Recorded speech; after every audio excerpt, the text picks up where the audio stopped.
পালঙ্কি রেস্টুরেন্টের food review ও কক্সবাজারে চাঁদের গাড়ি দিয়ে আমরা কোথায় কোথায় গেলাম তা নিয়ে থাকছে আজকের ব্লগ।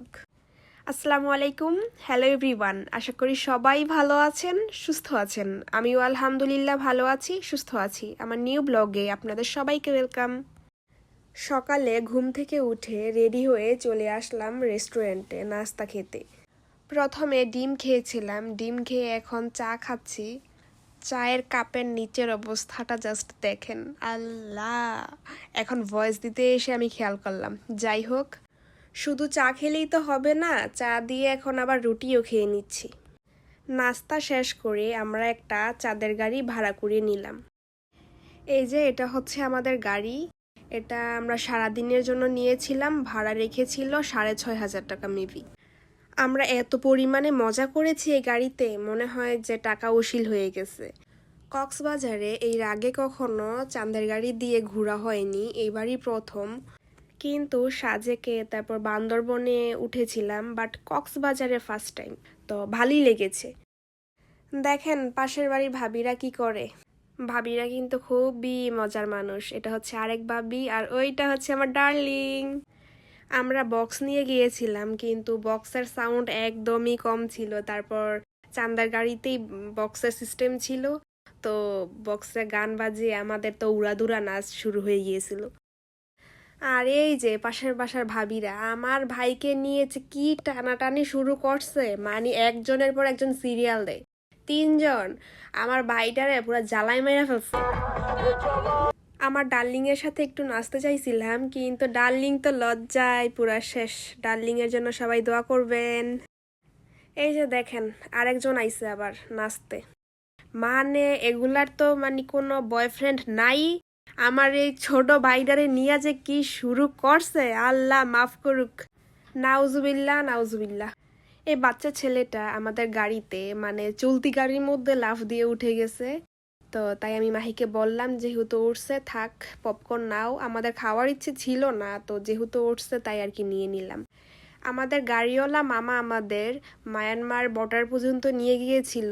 এর আগে তো সবসময় পাটুয়াটেক পর্যন্তই গিয়েছি, বাট এই ফার্স্ট টাইম মায়ানমার বর্ডার পর্যন্ত যাওয়া হয়েছে। মেরিন ড্রাইভের রাস্তা এত পরিমাণে বাজে ছিল, রাস্তায় কাজ চলতেছিল, তাই আর কি ধুলাবালি দিয়ে অবস্থা টাইট। এই যে নাগিনরা আবার নাগিন ডান্স দিচ্ছে, মানে এরা হচ্ছে এক একটা আর কি যে ফুস নাগিন। বাট আমার ডার্লিং কেন মন খারাপ করে আছে, হায় আল্লাহ! আমি থাকতে আমার ডার্লিং মন খারাপ হতেই পারে না। রাস্তাটা কত সুন্দর না? ওই দিন আমরা চাঁদের গাড়িতে এত পরিমাণে মজা করছি যে আমাদের নাচ দেখে যে কোনো মানুষ ভাববে যে আমরা বাংলা খাইয়া মনে হয় নাচ দিছি। আমার খালাতো ভাই তো আমাকে বললেই ফেলছে, কি কিছু খাইয়া নিছিলা নাকি? আস্তাক ফিরুল্লাহ, আস্তাক ফিরুল্লাহ, এগুলা কি দেখতেছি? আমার প্রিন্সের মতো বাইডারে ফাইয়া এডি কিডি শুরু করছে, দেখছেন নি একটু কাহিনীটা? আমার বাইরা না পারে কইতে, না পারে সইতে।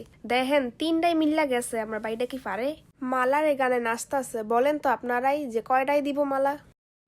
আমার ডার্লিং এর সাথে একটু নাচতে চাইছিলাম, কিন্তু ডার্লিং তো আমার সাথে নাচবেই না, তাই দিলাম কিস।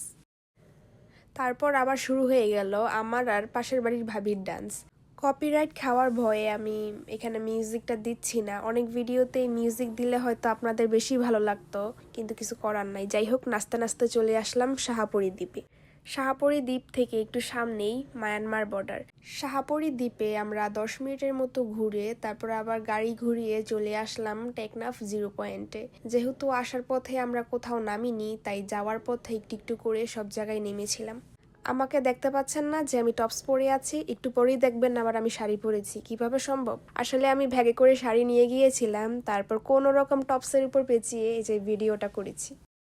তারপর চা খেয়ে সোজা চলে গেলাম পালঙ্কিতে। সারাদিন ঘোরাঘুরি করে যেহেতু আমাদের লাঞ্চ করা হয়নি, তাই আমরা চলে এসেছিলাম পালঙ্কি রেস্টুরেন্টে। আমাদের এত পরিমাণে ক্ষুধা লেগেছিল, তো ইনানি বিচের আশেপাশে যেহেতু এটা একটা ভাইরাল রেস্টুরেন্ট, তাই এখানে চলে এসেছিলাম। আমরা একজন ব্লগারের রিভিউ দেখে এসেছিলাম, বাট এসে হতাশ।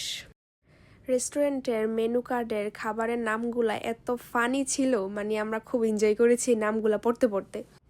এই তো আমাদের খাবার চলে এসেছে, ভাত, লইটা ফ্রাই, বেটকি পাতুরি, ছুরি মাছের শুটকি, সবজি অ্যান্ড নান রুটি। খাবারের টেস্ট এত পরিমাণে বাজে যা বলার বাহিরে, মানে একটা খাবারও মজা ছিল না। অ্যান্ড তাদের খাবারের ওভার প্রাইস রাখে, বেশি দাম রাখলেও কিন্তু অনেক সময় গায়ে লাগে না যদি খাবারটা মজা হয়। তারা যে আমাদের সবজিটা দিয়েছে, সবজিটা কি বলবো, মানে আমাদের ভবেরচরের হরিপদের মিষ্টির দোকানের সবজিও অনেক মজা হয়, মানে তুলনা করলেও আমার মনে হয় ভুল হবে। আমাদের কারোরই খাবার ভালো লাগে নাই। যাই হোক, নেক্সট টাইম এখানে যাচ্ছি না। আমাদের এই ট্রিট দিয়েছে পুষ্পা আপু, তো থ্যাংক ইউ তোমাকে, মাঝে মাঝে এরকম ট্রিট দিবা, তোমার জন্য অনেক অনেক দোয়া করব, বুঝছো। রেস্টুরেন্টের বাহিরে খুব সুন্দর করে ফুল গাছ দিয়ে সাজানো ছিল। রেস্টুরেন্টের বাহিরে কক্সবাজারের ভাইরাল ফ্রুট মানে প্যাশন ফ্রুট বিক্রি করছিল। আমরা প্যাশন ফ্রুটই খুঁজছিলাম, তো ওনাকে পেয়ে সবাই খেয়ে নিলাম। পার পিস 60 টাকা করে রেখেছে, বাট আমার কেন জানি এই ফলটা তেমন একটা ভালো লাগে না। যাই হোক, অনেক ঘোরাঘুরি হয়েছে, অনেক খেয়েছি, এখন হোটেলে যাব। রিজবি এখানে হেল্পারি করছিল, দেখছেন 3টায় মিল্লা দিছে পাকাইয়া। যাই হোক, আজকের ব্লগ এখানেই, দেখা হচ্ছে নেক্সট ব্লগে, টাটা।